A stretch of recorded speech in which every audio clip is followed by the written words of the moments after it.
የይሁዳ መልእክት። የኢየሱስ ክርስቶስ ባሪያ የያዕቆብም ወንድም የሆነ ይሁዳ፣ በእግዚአብሔር አብ ተወደው ለኢየሱስ ክርስቶስም ተጠብቀው ለተጠሩ ምሕረትና ሰላም ፍቅርም ይብዛላችሁ።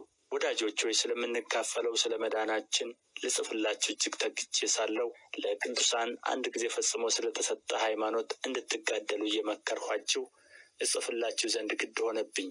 ከብዙ ጊዜ በፊት ለዚህ ፍርድ የተጻፉ አንዳንዶች ሰዎች ሾልከው ገብተዋልና ኃጢአተኞች ሆነው የአምላካችንን ጸጋ በሴሰኝነት ይለውጣሉ። ንጉሣችንንና ጌታችንን ብቻውን ያለውን ኢየሱስ ክርስቶስን ይክዳሉ። ዳሩ ግን ሁሉን አንድ ጊዜ ፈጽሞ ምንም የተማራችሁ ብትሆኑ ጌታ ከግብፅ አገር ሕዝቡን አድኖ የማያምኑትን በኋላ እንዳጠፋቸው ላሳስባችሁ ወዳለሁ። መኖሪያቸውን የተዉትን እንጂ የራሳቸውን አለቅነት ያልጠበቁትን መላእክት በዘላለም እስራት ከጨለማ በታች እስከ ታላቁ ቀን ፍርድ ድረስ ጠብቋቸዋል። እንዲሁም እንደ እነርሱ ዝሙትን ያደረጉና ሌላን ሥጋ የተከተሉ ሰዶምና ገሞራ በዙሪያቸውም የነበሩ ከተማዎች በዘላለም እሳት እየተቀጡ ምሳሌ ሆነዋል። እንዲሁም እነዚህ ሰዎች ደግሞ እያለሙ ሥጋቸውን ያረክሳሉ፣ ጌትነትንም ይጥላሉ፣ ሥልጣን ያላቸውንም ይሳደባሉ።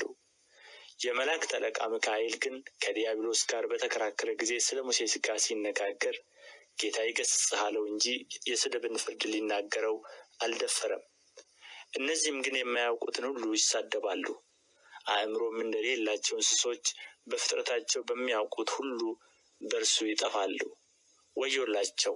በቃየል መንገድ ሄደዋልና ስለ ደመወዝም ለበለዓም ስሕተት ራሳቸውን አሳልፈው ሰጥተዋል። በቆሬም መቃወም ጠፍተዋል። እነዚህ ከእናንተ ጋር ሲጋበዙ በፍቅር ግብዣቸው እንደ እድፍ ናቸው።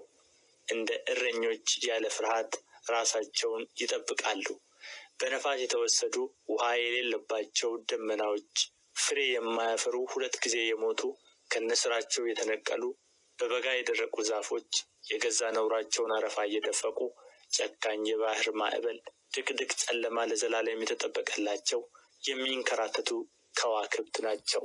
ከአዳም ጀምሮ 7ተኛ የሆነ ሄኖክ እነሆ ጌታ በሁሉ ላይ እንዲፈርድ በኃጢአተኝነትም ስላደረጉ ስለ ኃጢአተኛ ሥራቸው ሁሉ ዓመፀኞችም ኃጢአተኞች በእርሱ ላይ ስለተናገሩ ስለ ጭከና ነገር ሁሉ ኃጢአተኞችን ሁሉ እንዲወቅስ ከአእላፋት ቅዱሳን ጋር መጥቶአል ብሎ ለእነዚህ ደግሞ ትንቢት ተናገረ። እነዚህ እንደ ምኞታቸው እየሄዱ የሚያንጎራጉሩና ስለ ዕድላቸው የሚያጉረመርሙ ናቸው። እንዲረባቸውም ስለ ሰው ፊት እያደሉ አፋቸው ከመጠን ይልቅ ታላቅ ቃል ይናገራል። እናንተ ግን ወዳጆች ሆይ በጌታችን በኢየሱስ ክርስቶስ ሐዋርያት ቀድሞ የተነገረውን ቃል አስቡ። እነርሱ በመጨረሻው ዘመን በኃጢአተኝነት እንደ ገዛ ምኞታቸው እየሄዱ ዘባቾች ይሆናሉ ብለዋቸዋልና። እነዚህ የሚያለያዩ ሥጋውያንም የሆኑ መንፈስም የሌላቸው ሰዎች ናቸው። እናንተ ግን ወዳጆች ሆይ ከሁሉ ይልቅ በተቀደሰ ሃይማኖታችሁ ራሳችሁን ለማነጽ እየተጋችሁ በመንፈስ ቅዱስም እየጸለያችሁ ወደ ዘላለም ሕይወት የሚወስደውን የጌታችንን የኢየሱስ ክርስቶስን ምሕረት ስትጠባበቁ በእግዚአብሔር ፍቅር ራሳችሁን ጠብቁ።